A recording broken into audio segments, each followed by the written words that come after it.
Well, God bless everyone, and thank you so much for having me with you today. It's a blessing and a pleasure to be able to share with you all, and I pray that something that is said in this discussion will be a blessing to you and help to stabilize and strengthen each of us to be better witnesses for God. Let's have a word of prayer first.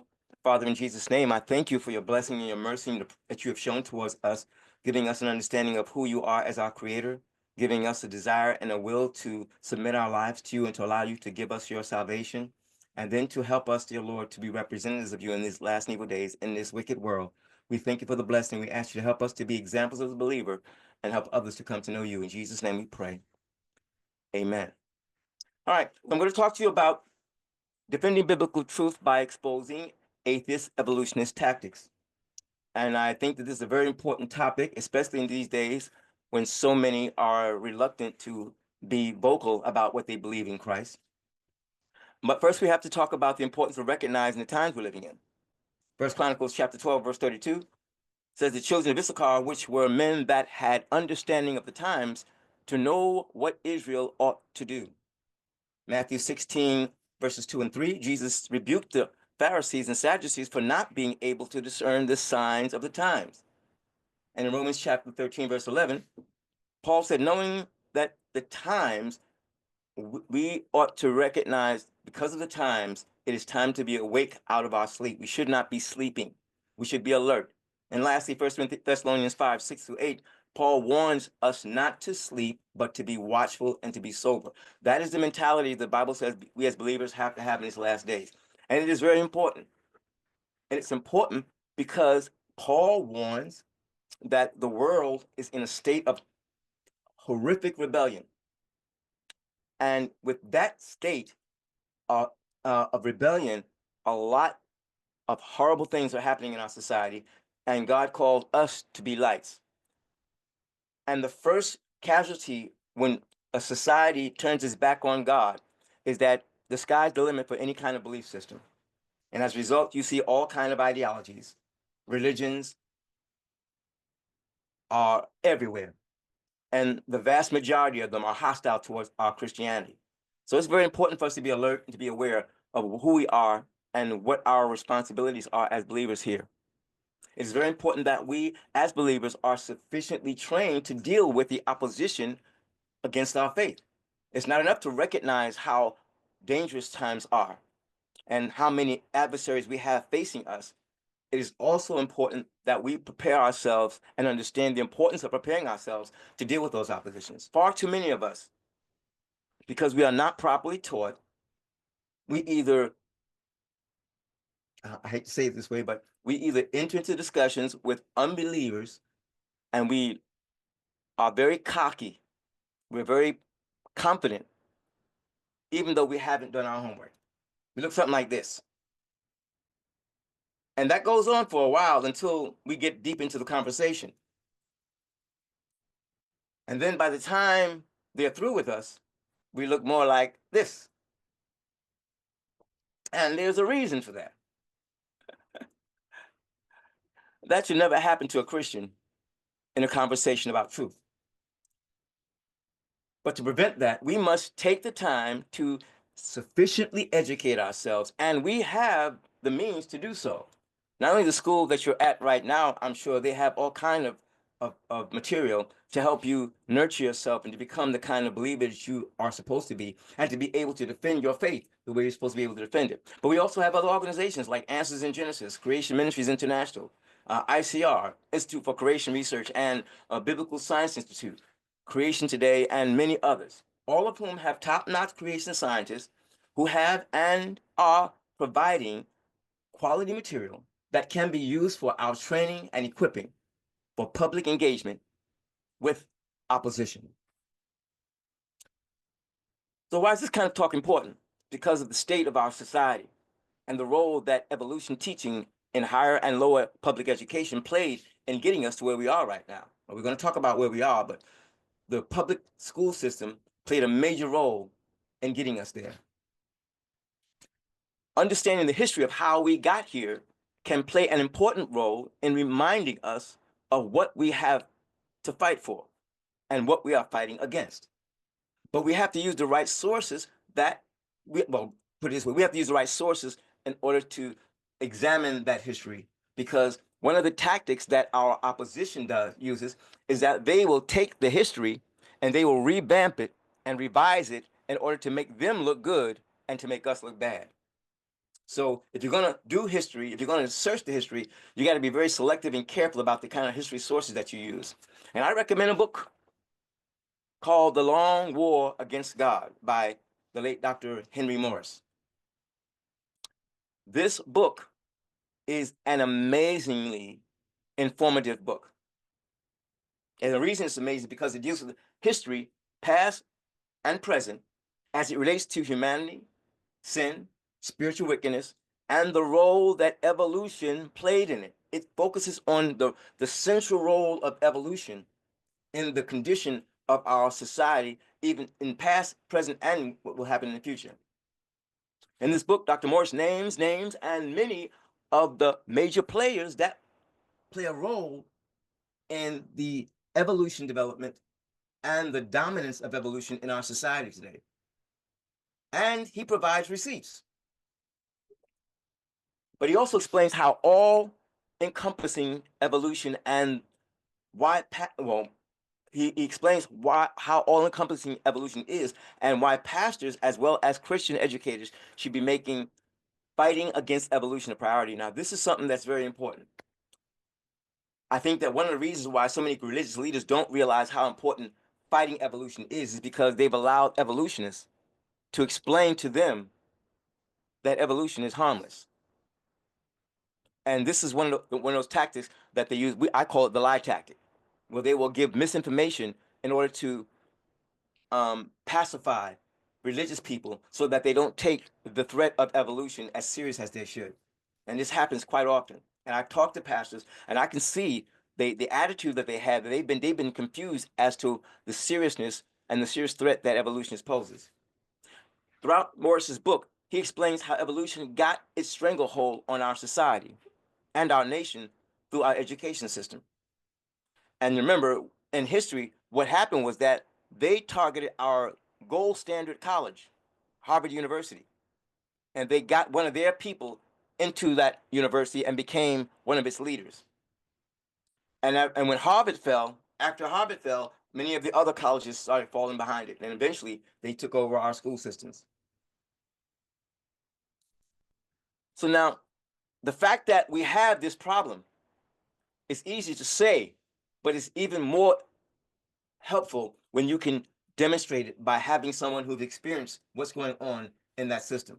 So here's a very short clip from a documentary called Expelled, No Intelligence Allowed, where we have someone who was not even a creationist, but who had the audacity to allow the term intelligent design to be allowed into a paper that was peer reviewed, and it got him in a heck of a lot of trouble with his institution. Watch this. We directly ahead of us is the west wing of the Natural History Museum. But now you're not there anymore because you're a bad boy. No, I'm not. No, I was exiled. You're a bad boy. You question the powers that be. What was Dr. Sternberg's crime? He dared to publish an article by Dr. Stephen Meyer, one of the leading lights of the intelligent design movement. The paper ignited a firestorm of controversy merely because it suggested intelligent design might be able to explain how life began. As a result, Dr. Sternberg lost his office, his political and religious beliefs were investigated, and he was pressured to resign. The questioning of Darwinism was a bridge too far for many. The mentioning of intelligent design that occurs at the end of the paper was over the top. And I think the intelligent design proponents have raised a number of very important questions. And you wanted to get those questions brought up and discussed. Placed on the table. Placed on the table. People were so upset about it. They were so upset that you could see they had a physical, emotional reaction. Wow. They were saying that Stephen C. Meyer is a well-known Christian, that Stephen C. Meyer is an intelligent design proponent, that Stephen C. Meyer is a Republican, It was all couched in terms of religion, politics, and sociology. The way the chair of the department put it is that I was viewed as an intellectual terrorist, because of giving the topic of intelligent design some modicum of credibility. Now, think about that. This is someone who just had the gumption to make the information available to the students, and he got canned for it. Now, there are people on the evolutionist side who will deny that this is happening. And here's an example. They are free to write and publish and be heard in public forums and go to conferences just like everybody else does. But what if a person published something at the Smithsonian in favor of intelligent design and lost his job? And it had been peer reviewed, and published, and then he lost his job over it anyway. What would happen? Well, That's interesting. I think that particular situation, there was something else going on. What was That- going on?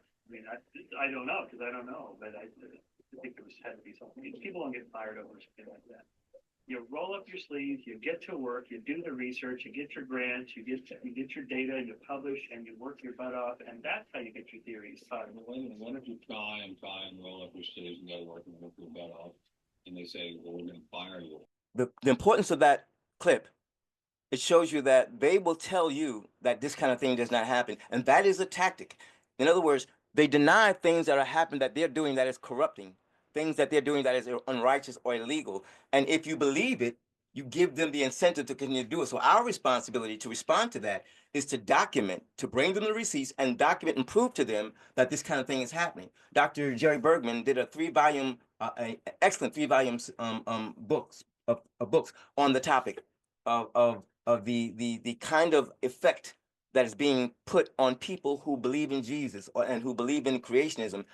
And when they're in the academic arena, what kind of response they're getting. Many of them are getting fired. They are getting targeted. And many of them lose tenure just because they dare to support true science against evolution. And not only does it have the effect of affecting people's livelihood while they're working, but it also prevents people who are in education, student and academia, from learning about the truth that actually refutes evolution. See, if the education departments and education institutions only permit one side of the story, and you go through the grade school, junior high school, all the different levels, and you never get exposed to the counter or the evidence against evolution, this is what happens. This time, I believe that Darwinian evolution explains what we saw in biology, not because I saw how it could actually explain it, but because I was told that it did explain it. And in schools, I was taught Darwinian biology. And through college and graduate school, I was in an atmosphere which just assumed that Darwinian evolution explained biology. And again, I didn't have any reason to doubt it. It wasn't until about 10 years or more ago that I read a book called Evolution: A Theory in Crisis by a geneticist by the name of Michael Denton, an Australian. And he put forward a lot of scientific arguments against Darwinian theory that I had never heard before. And the arguments seemed pretty convincing. And at that point, I started to get a bit angry because I thought I was being led down the primrose path. Here were a number of very good arguments, and I had gone through a doctoral program in biochemistry, became a faculty member, and I had never even heard of these things. Good. And so from that point on, I became very interested in the question of evolution, and since have decided that Darwinian processes are not the whole explanation for life. Through a doctorate program. He had gotten to a doctorate program and had never heard of any arguments against evolution. That's how effective they are. That's how extensive their control is of the education institutions. And that's on us. This is why we need to understand what they are doing and the detriment of what they're doing, so that it can motivate us to start taking action, start strategizing, and finding ways to force these institutions to start allowing both of the arguments to be heard. Now, many years ago, before they took over, when creationism was the main teaching concept in schools, they kept demanding that they get equal time. They kept demanding that we were being unfair. And so now that they have the power, you would think that we would make the same demands, but it seems like there isn't enough complaints and enough strategizing and enough actual action being taken on our part to force these people to start allowing us to have a seat at the table and to begin to teach the truth, because we have the truth and they don't. Their dominance in a school system gives them power over the media and press as well, because if the school system is predominantly evolutionist, then the media is going to support that evolution. And that's exactly what's been happening. And Time magazine is a very well-known culprit for this. They published a magazine article called The Evolution Wars by Claudia Wallace. And of course, in this magazine article, they did not treat intelligent design fairly. They did not treat creationists fairly, but they really, the purpose of the magazine article was to support evolution against creationism and to coin intelligent design and creationism in terms of religion while coining evolution in terms of science. This is one of their tactics. They will continually phrase creationism or creation science and any kind of ID teaching as purely religion and unscientific, while they call anything that is evolutionist or Darwinist pure true science. The fact that they get away with this so often, that also is on us. In another magazine, in Times, a magazine issue called God versus Science, they did the same thing. Strange thing about these two magazine articles is that the people that they interviewed were either evolutionists themselves or intelligent design proponents who believed in some form of evolution. What they did not do is invite anyone who was a young earth creationist to the table. And I found that interesting. They put people up like the God versus Science put people up like Francis Collins as our representative and from BioLogos. And you know that guy is not, I doubt if he's even a Christian. But they do this to weaken our side to the world and make their side seem more potent. So again, now I did an article response to both of these magazines articles.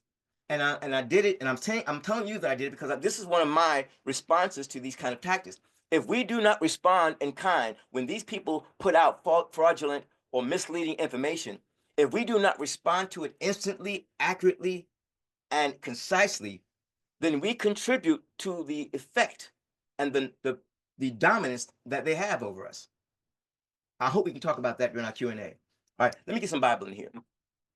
There's no question that the Bible teaches us that evolution is not how God did it. We have Bible verses, and as a Christian, as a believer, and as a creationist, you should prepare yourself by being very familiar with what those scriptures are. Here they're listed first in Genesis chapter 1, 10 times he uses the phrase after its kind. 1 Corinthians chapter 15, Paul says that there are different kinds of flesh.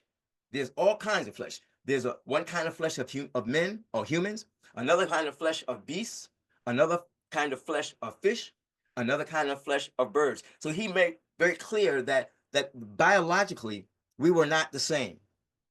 And I think that it's important for us to understand that when evolutionists approach biology, they're constantly trying to tie us all together to make it seem like we all came from the same one life form. And that's a travesty, but we have to push back on them. And one way we push back on them, and I don't hear it being done very often or not enough, is that we let them create the terminology. I was in a conversation with a paleontologist, Dr. Christine Janis, years ago, and she used the term mammal when she was referring to humans, and I told her that I was not a mammal. And of course, it tickled her pink because she just felt, oh, wow, this just proves how ignorant these people are. And she made fun of me. And I didn't feel offended by it. I was glad that she thought that it was funny, but I didn't allow her to make me accept that term, because the term mammal is not a term that the Bible gives human beings.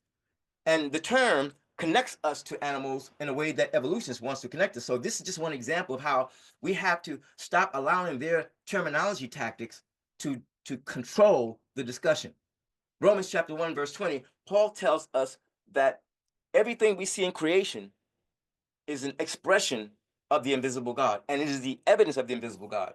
So we as Christians have got to stop permitting atheist evolutionists from making us feel intimidated or foolish or ashamed because we believe the Bible. The Bible is the baddest book in the library. It is the best book that man has ever received or ever will receive. And we need to start taking pride of it and using it in our defense against the enemy. Another important thing that I have to address, because this is also a tactic that they use against us. Not all of us are nice people. Not all of us conduct ourselves properly. Not all of us behaves ourselves. Some of us who get saved or become Christians, we tend sometimes to forget where God brought us from. And when we get a little bit of knowledge or information, we get cocky and boastful, and we start mistreating people or verbally abusing them. And we got to be very careful that we do not do that, because when we do that, we give the enemy cause to condemn people of God. In Ephesians chapter 4, verse 15, the Bible tells us we are supposed to speak the truth in love. And 1 Timothy chapter 5, verse 14, Paul says that we are not to give any occasion to the adversary to speak reproachfully against us, which means that we should not do anything that gives them a justifiable reason to say something negative about us. And we all have to be accountable for that. I can't tell you how many times when I've been involved with debates online, and I had to not only debate the atheist evolutionists who were trying to discredit us, but I had to talk to people who were Christians who were responding to them with such venom and such disrespect and rudeness that it was difficult for me to get through to them. And so it's very important for us to remember this. This is a very serious matter. And when we do that, we give them ammunition against us. And we don't want to do that. Paul says in Romans the second chapter, verse 24, he said that the name of the name of God is blasphemed among the Gentiles through you, referring to the Jews. And so that's a very shameful thing. We should never let that happen to us. We must be dedicated to excellence in our message. And when we engage the opponent, we should use intelligent, accurate, and reliable material. Because when we use bad material, when we act foolishly and badly, we only help the enemy. We can't let them control the rules. And this is very important also. And I'm going to use Mr. Philip Johnson. He passed away not a while ago. But Philip Johnson was a lawyer, a brilliant lawyer, and he was a brilliant arguer. And he examined evolution from a legal perspective, from a logical legal perspective, and he drove the atheist evolutionists crazy. And when he published a book called Reason and Balance, they responded to his book, and he took on all challengers. But he noticed that the people who were responding to his book, and again, this is a tactic, so listen very carefully. The people who responded to his book did not really refute his arguments, but they used other tactics in order to avoid having to deal with the facts.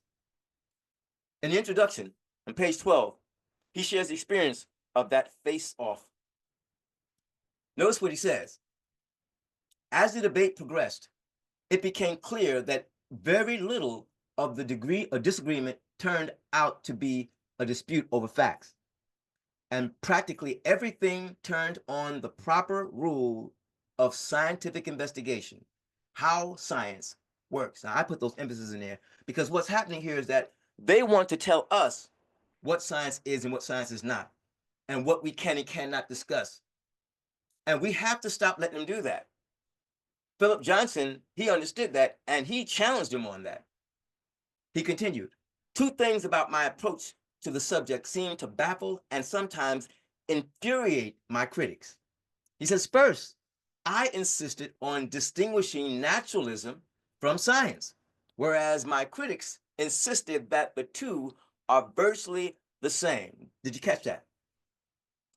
They wanted to put him in a box in which he perceived science only the way they said science is supposed to be perceived. But my question is, who gave them that authority? And why do we allow them to keep that authority? He continues, my purpose was to show that what is presented to the public as scientific knowledge about evolutionary mechanism is mostly philosophical speculation. Please notice that word. And is not even consistent with the evidence. Once the naturalistic spectacles are removed. I hope you got that. When you remove the naturalistic confinement on the approach to science, there is no way that we can lose this discussion. And again, this is why we can't allow them to control the language. This is why we cannot allow them to control the words. This is why we cannot allow them to control the rules or the conversation. Because when we do, they win. I'm going to tell you this. If you're in a chess game and you let your opponent violate all the rules of chess, there's no way you're ever going to win. I don't care how good you are. There are rules that have to be to govern, and there have to be rules that are agreed on by both parties if we're going to have a conversation. So this is very important. Now, just give you a little bit of information about myself. I started this evolution examination and defense and refutation back about 20 years ago. And I only did so not because my church was teaching against it, because they weren't saying anything about it, but I happened to come across a certain minister who specialized in creation evolution arguments. And by listening to him talk, and I'll tell you what his name was, please don't get offended. His name was Ken Hovind. And I'm not talking about the Ken Hovind of today, but I'm talking about the Ken Hovind back in the day. Back in the day, this man was the bomb. And he was a force to be reckoned with. He was very well prepared, very proficient and efficient in his delivery. And I was very impressed by the way he handled himself when he was talking to and talking with atheist evolutionists. As a matter of fact, I took an atheist friend of mine, that I had been witnessing to for a while. I took him to Rutgers University when Kent Hovind was debating there, and he was debating a biology professor at Rutgers. And I made him sit down and watch the debate. And after we got over the debate, and we on our way home, I asked him who he thought won the debate, and he admitted, as an atheist, that Kent Hovind creamed him. So my point here is that all of us have experiences where we got to the point where we begin to realize how important this was. It's our job to help other people, other believers, understand how important this is. I started devouring the material I found on Answers in Genesis, Creation Ministries International, ICR. I devoured everything I could find because I wanted to be prepared to talk to these people whenever I had a chance to talk with them. They have a tendency of making fun of these organizations. And that's intentional because they do that to make you think that those organizations and organizations like them are not scientifically potent and that they are a waste of time and don't know what they're talking about. I don't let them get away with that. And you shouldn't either. In fact, when they make fun of them, you know that they must be doing something right. My major encounters now were with some evolutionists on Amazon. I'll tell you how it happened. Dr. Carl Warner, who published a book called The Evolution of Grand Experiment, he sent me a copy of it and he asked me if I would do a review of it on Amazon because there was a school system out in Arizona, I believe it was, who was considering to have the book in their curriculum. And so I did the review of the book and on Amazon, posted on Amazon, and I mean everybody and their grandmother who were among the atheist evolutionists came after me. And I mean they tried to destroy my review. They tried to make me look like a fool, and it forced me, of course, to defend myself. And I did not realize how much fun that was until I did it. It was such a great time. I had such a great time. But two people that was on that was in those debates eventually showed up actually they were there when I got there, was Christine Janis, paleontologist, and David Levine. He's a professor of molecular biology, molecular and cell biology. And he wasn't there first. Christine was there. And we went on for some time. And then she got tired of me and got upset with me because I kept zinging her. She would not admit this, but she got so tired of me and zinging her that she went and got Dr. Levine from another thread and asked him to come over and help me. The funny thing about this was that I had been telling her throughout the debate that I was embarrassing her, And the reason why she had stayed there so long was because she knew that she had been embarrassed and she was trying to do damage control. She denied that was happening. And so I think that by me saying that helped her to stay there a little longer. But eventually she disappeared for a while. And I thought, okay, I proved myself right. I figured after a while she would run.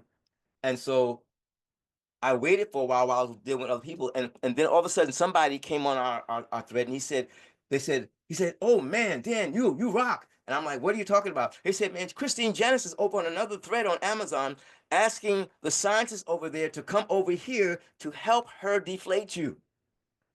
I laughed. Oh, we just had a great laugh. It was so funny to hear that because I was shocked. I was surprised to hear that.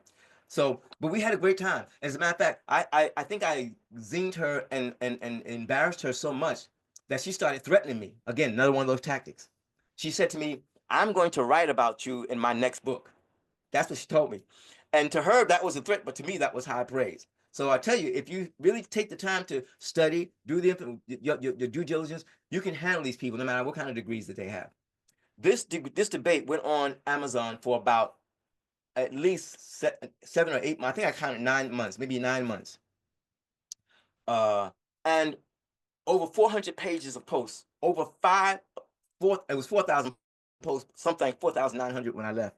But I think Dr. Carl Warner told me that when he looked, it was like 5,000. So imagine 5,000 posts in a debate going on, and we really had a great time. But these two people, I think I embarrassed them. And I think that my brother Mark Havel, a guy that had was from Europe, that was on the same debate as I was, and we were both basically tag teaming to clean these people's clock, and we had a great time. Mark Havel eventually ended up flying.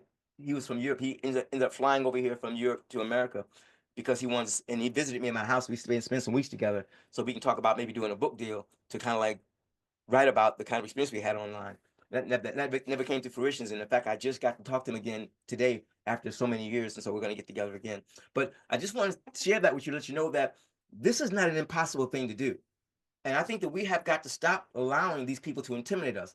Several of the tactics that these people used while we were online was a variety of intimidation tactics. Let's go through some of these intimidation tactics. One of them is that they just tell you that you're stupid, too dumb to know what you're talking about. They're smarter than you are, and therefore you don't really have a say in the matter, or you shouldn't be arguing with them.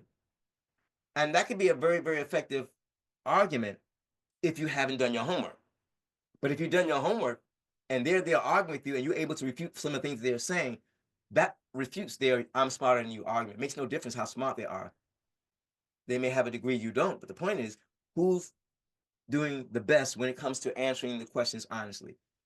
So never let them intimidate you by throwing their degree at you. One time I told Christine Janice that she was tripping over her degree.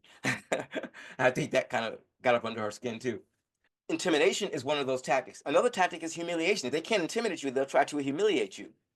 They will attack you personally. And so as a result of that, I think that I need to give you fair warning. If you are a person that has uh, wear your emotions on your sleeves, as they say, this is not the field for you. If you're a person that gets easily offended, you should not be out there trying to defend the faith with people who are hostile. And it doesn't mean you can't do anything. We're all a part of the same body. And the hand's not the eye's not the leg. We all have different parts to play. Some of us are better equipped emotionally and psychologically to be able to deal with this kind of thing without getting stressed out and frustrated. I have seen a lot of Christians try to get out there in these media and in these platforms and tough it out, duke it out with people when they know that they don't have the patience and they don't have the emotional stability to do so, and that can do damage to you. So please be wise. If you can't do it yourself, find somebody that can and help them train to be able to. You can be their sidekick basically. All right. So when they try to humiliate you, let me give you an example of this humiliation because I think this is important. During one of my debates on Amazon, I think I was zinging these atheist evolutionists so badly that they realized that they couldn't shut me up, and the more they talked to me, the more embarrassed they were. So rather than try to refute my arguments about creationism and my arguments against evolution, one of them went on his computer and did a detailed, deep background search of me. I kid you not. And he actually found a real old, way back in the past, lien that I had received from the IRS because of a tax bill that I didn't pay. He took that information, came to our thread, posted it on our thread, and told everybody that was on the thread that this is a good reason why they shouldn't listen to me because I was a dishonest person. Now, that's a true story. And they cracked me up. I was so, and other people who got how ridiculous it was, laughed them off. But it was so funny to see how far they would go to try to humiliate me in order to shut me up. But this is the mindset of these people. This tells you this is not about science. This is really more than science. This is about more than science. I don't know what happened to my. Oh, this is about more than science. This is about a religious ideology that affects people's thinking. It motivates them to reject truth. I'm not sure. I can't go. I'm not sure how to go back. But some of the other tactics besides humiliation is there's a tactic that they use called lying. They will tell bold-faced lies just because they want to win an argument. If you do not check out what they say to verify it, they will get over. And I see this happening a lot. I see people many times, even when they're in major debates, I see atheist evolutionists lie in a debate about a topic or a subject, and the person who's debating them don't know that what they're saying is a lie, and they never challenge them on it. So that's why it's important to know your stuff. And when you catch them in a lie, make sure you expose it to them and force them to acknowledge it. During our debate on Amazon, um, David Levine mentioned that was in a debate with Jonathan Safadi from Creation Ministries International, and he told the people on the thread that he had cleaned Jonathan's clock, and that Jonathan refused to debate him, refused to respond to his brilliant attacks against Jonathan's work. And so, I mean, he really made a big thing out of it. And so, but what he didn't know was that I had been on that thread and I had looked at that discussion and I had read it. So I knew what the details were. So when he made the statement, I posted him. I said, "Well, David, what you should do is be more honest in what you're being, because I happened to read that debate. I happened to be on there, and I saw the debate. And what you didn't tell them was that Jonathan was there to discuss and debate his book. And you insisted and persisted on trying to get him to debate on some other issue. And he told you he was not going to do that. We could do that at another time, another place, but he was there for the book. If you want to refute the book, he was there to clean your clock on that. And he never told his public that. So this is an example of how they just will say things that they know is not true, but their goal is to embarrass people. So we have to be aware of these tactics. There's a variety of others. I think I finished, when I finished, I had gotten up to about 13 different tactics that they use that I personally experienced being online and debating with some of these people. But I don't want to take up too much time. I want to make sure we have time for our Q&A. So just in case you want to contact me, I have my contact information there. I'm on Facebook. I'm on Rumble. I'm on my website is afjm.net. And I'm also have a Booksy account, and I have some great articles on there also. Please let me know if I can be of any help with anything. I'm retired now, so I'm pretty much available to do a lot of things. So if we can encourage each other and encourage our young people especially to learn how to become good debaters, good witnesses, we can really do some damage to the kingdom of darkness, and we can really flip some things around. It is my desire to see us start strategizing and putting plans and programs together that will actually target them the way they target us. And I don't mean just talk about them and write about them, but I mean go to them and challenge them. I mean, go to their. Remember, I talked about the news media, how they are on board with this evolution stuff, and Hollywood as well. But go to these newspapers when you see them publish an article that is a bold-faced lie. Get a group of scientists, a group of people. Go to the newspaper and demonstrate outside their newspaper and challenge the person that published the article to come and debate you and discuss it. This is the kind of thing that we have to do as people of God if we are going to turn the table on these people. Now, we may never get it completely undone because they're so deeply enrooted that we may never get them out. But I'll say two things before I end and turn it over. One is I am very upset that we let them do it in the first place because somebody dropped the ball and was not paying attention and was not fighting as it should. And they let them take control. And two, we have to stop letting this be just the status quo. And like Dr. James Tour, the chemist Dr. James Tour, that's my boy now. Years ago he was very passive, but now and I had an email conversation with him, and he kind of got upset with me because I was putting the pressure on him. But now he's out there in the front line putting the pressure on them about lying about the origin of life. So we have a lot of great people out there doing great things. Dr. Jason Lau, an astrophysicist, Terry Mortensen in geology, Dr. Carl Warner, who's doing an amazing job with the material that he's putting out. I mean, that I love that man. He's a great brother. Um, we have plenty of great people doing great things. Let us take advantage of their material, learn the material well, represent the material well, and let's clean some clocks of these atheists. God bless you.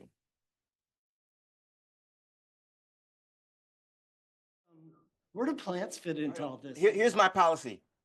Whenever I'm talking with an atheist evolutionist, as I said now in my talk, I don't let them control the conversation. Because for two reasons. Number one, I know that their goal is not to get to the truth. And number two, they're going to do anything that they can to distract from the real issue. So if we talk about plants and monkeys and finch beaks and peppered moths and the time of day and the time of night, we're never going to get to the truth. What I do is I ask them as a creationist, since they're so dedicated to evolution, I ask them, what is your best evidence that substantiates your belief that evolution is how all life began? That's quite best answer. And usually plants are not in the conversation, because plants are far, and even in their philosophy, in their teaching, plants are farther away from us than animals are. So that's never an issue with me. Plants is never an issue. And again, you have to understand, we understand the fact that there's no such thing as Darwinian evolution. So I don't let them bring up these trivial. One of the tactics that they use is they bring up trivial topics, and then they create stories around them, and they try to tie you up in all the intricacies of those little stories, but they go nowhere, and they're meaningless.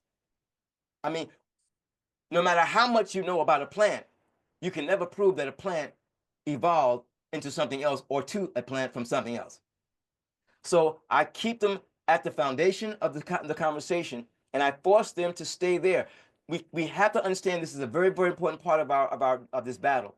If you do not control the conversation, they will take you down that rabbit hole, and they will use their science jargon to keep you there, because all they have to do is avoid admitting that evolution is not true and that creationism is true. What is the name of the book that Dr. Levin wrote? David Levine he's an atheist evolutionist. He didn't write. I'm not sure what book he wrote. He is a molecular biologist, but he's an atheist. He's the one I was debating. The book that I used to debate the articles that I used to debate him with, because he got me on the subject of the human chimp similarities. He tried to claim that humans and chimps were 98% similar. He didn't know that I had read an article by Jeff Tompkins and Dr. Jerry Bergman, and what they did in that article was that they reviewed those who they researched the researchers, the people who do the research to come up with that 98%, and they published and they lied about the research. They found a section in the male and a human and a section in the chimp that were similar, and they published a paper giving the impression that the entire genome on both sides were similar of 98%, and that wasn't true, because at that with either the chimp or the human, one of the genes and Jerry Bergman did, and it's online. It should be on Answer Genesis website. It exposed all of the fallacies and all the lies that they told about that research. And so I had that information going into my discussion with David Levine. And I think it embarrassed him, because he started off our conversation by telling people on the thread that creationists never debate the topics, that they always talk, but they never debate the science. So I said, okay, well, let's debate the science. And I debated him. And I have it all. I saved the transcript, and I created a copy of it so that he wouldn't be able to lie later on about what took place. Now, and that's another thing I would like to encourage you all to do. If you ever get into a conversation with somebody, try to find a way to record it if you're going to debate them or dialogue with them, because what they tend to do is they'll tend to lie about how that debate and discussion turned out. I'm sorry for getting so far off the topic, but I thought I'd get that in there because it does happen a lot, and people never get the benefit of knowing that you did good if you did good because they're gonna lie on you. When Ken Ham was interviewed by media at his Answer in Genesis, they did an interview of him, and then when the interview came out in the public, it made him look like a fool. So I called Kent and I said, Ken, this interview was horrible. Is that really how it turned out? And he said that wasn't the way it was at all. They left out all the important stuff that made him look right, and they made him look stupid. I said, well, did you record it? And he said, no. They didn't even record their own interview, and that was a big mistake. So, yeah, but David Levine did not. He I don't know what book he wrote, and if he wrote a book, I wouldn't read it. I wouldn't trust it. Very dishonest man, and he doesn't like Christians at all and creationists at all. Do you have any debates on YouTube?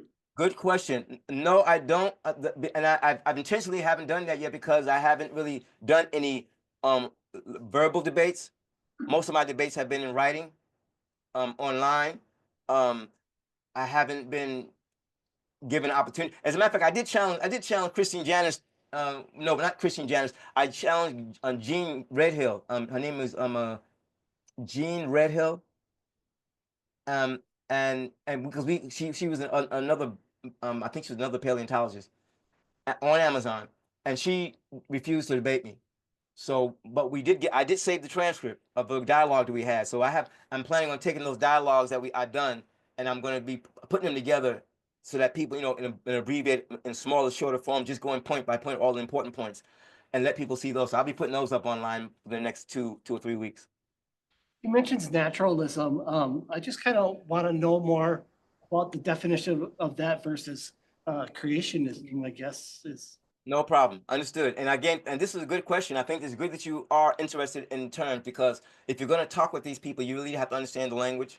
If you don't understand the language, they'll make mincemeat out of you and they'll run you around in circles. When you understand the language, then you'll know when they're talking foolish and when they're not. And naturalism simply is the philosophy that there is no God, there is no need for God. Everything that happens in life happens naturally. Everything that happens in biological life happens naturally. That's basically what naturalism is. Naturalism is the argument, the belief, the philosophy, the science. They call it science. It's not really science, but it is the perspective that there is no divinity. There is no such thing as God, and therefore everything that we see in life came about naturally. Everything has to have a natural cause, and everything biological, everything living does have a natural cause. That is the argument. And that's, again, something that we have to stop permitting them to get away with. Now, because naturalism is never has been a part of true science. Naturalism is an invention of the atheist to bar God from the conversation. Naturalism is invented to prevent us as creationists, from including God in our conversation and in the discussion. Because they know that once he comes in, they lose. So, and this is also why they create so many lies about evolution. They have to find as much ways they can to make it seem as feasible as possible, so that the more feasible it seems, the less likely it will be for us of them to be co-opted by the truth. And that's why we can't let them get away with these language, with using this type of language. We can't let them get away with making up stories about the way how a fossil creature when it was alive, how it looked. We can't let them get away with um, putting pictures out with apes or monkeys or with apes with white in their eyes. We can't let them keep getting away with finding 2 or 3 bones and then creating a statue or a full figure with arms, legs, limbs. We have to let them get away with this kind of stuff. Because when we let them do this without making them know that we know it's not true and basically embarrassing them in the public, they're going to keep doing it. So that would be my suggestion. Naturalism makes no sense, and it's a great place to attack them on, or to rebut their arguments about evolution. You mean Nebraska man isn't real? And neither is Piltdown Man. And Lucy was no lady. Where do you post those transcripts? Where would somebody find those? My website is afjm.net. I'm also going to put them on my Substack. My Substack is Danzil SR, I believe. And I will send um Ross and them gentlemen links to all of those information guys you want, in case you want them, because I'm just kind of now realizing I should have got this stuff together and started transcribing all this stuff. I have all of it in my library, but I'm going to transcribe, go over it, make sure everything is correct and accurate, and then I'll make sure I put them up, and I'll make sure you guys have a link to it. I have some fun stuff. It's some very exciting stuff. I mean, the conversation me and David Levine had, I actually I made a transcript of it and put it in more of a point by point a format, and it's very interesting. I mean, literally very interesting. And to tell you how that conversation with him ended, he literally ended up running for me. During after I zinged him on the human chimp dialogue, he he said that he didn't think I really wanted to hear the answer to his question, so he wasn't going to answer, and he stopped talking to me. But this is after a very long period of time of talking, so you obviously know that he thought he had the goods, and he was going to really make me look foolish and clean my clock. But I have the receipts to prove that he didn't do that. All right, so I got a couple questions. So where do you have most of these interactions, and where do you go?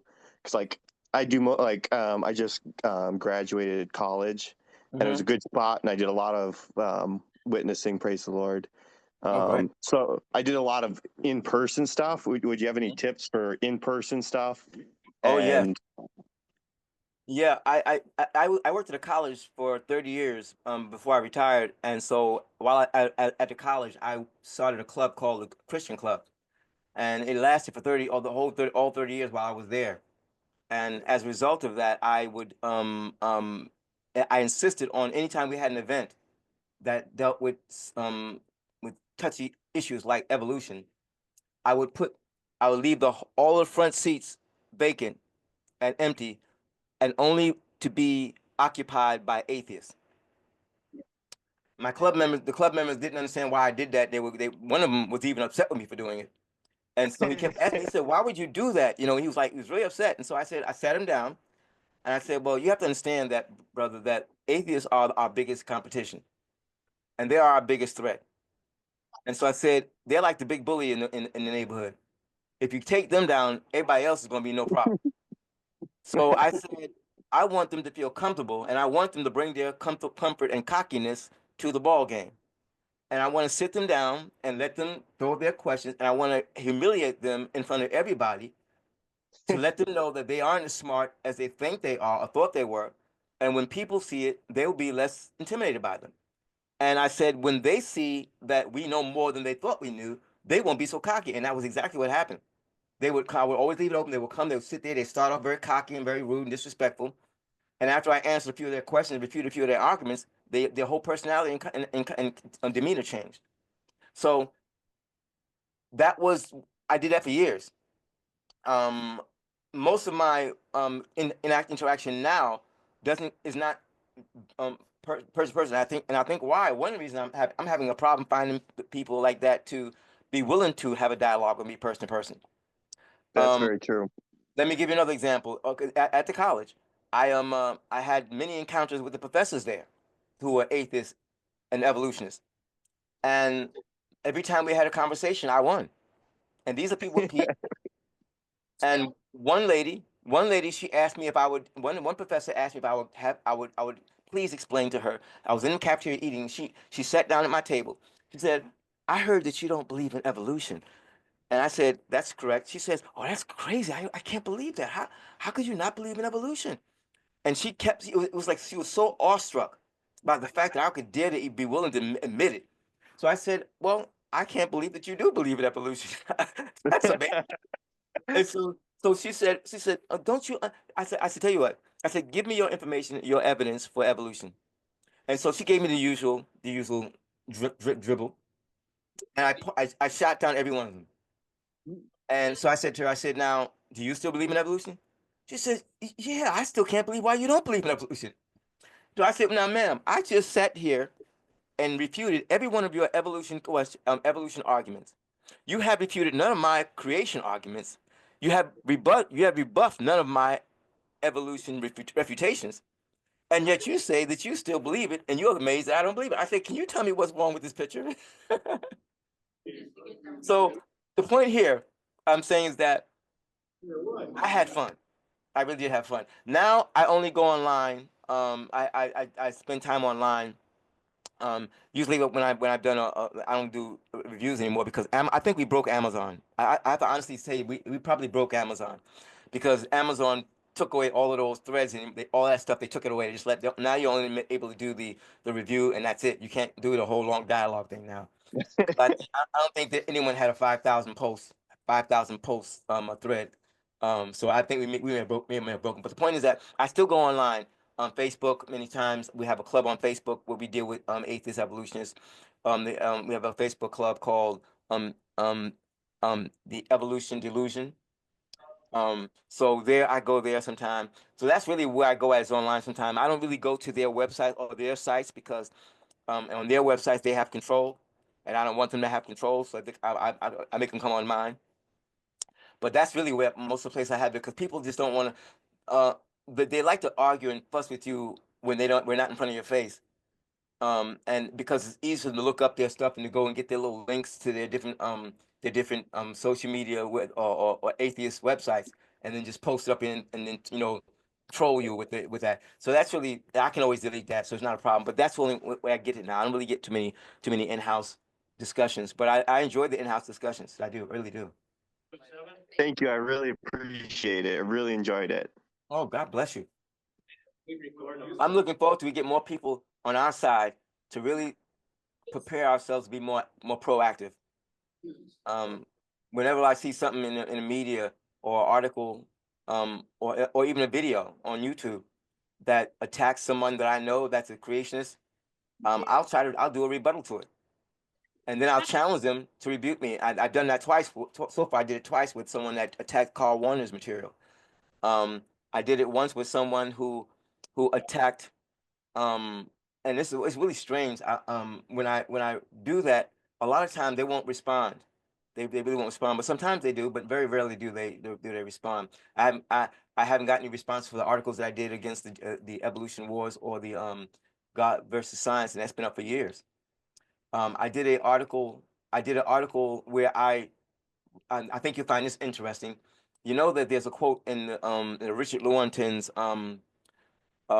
review of Carl Sagan's book, A Demon Haunted World, that was published in Time magazine back in 1997.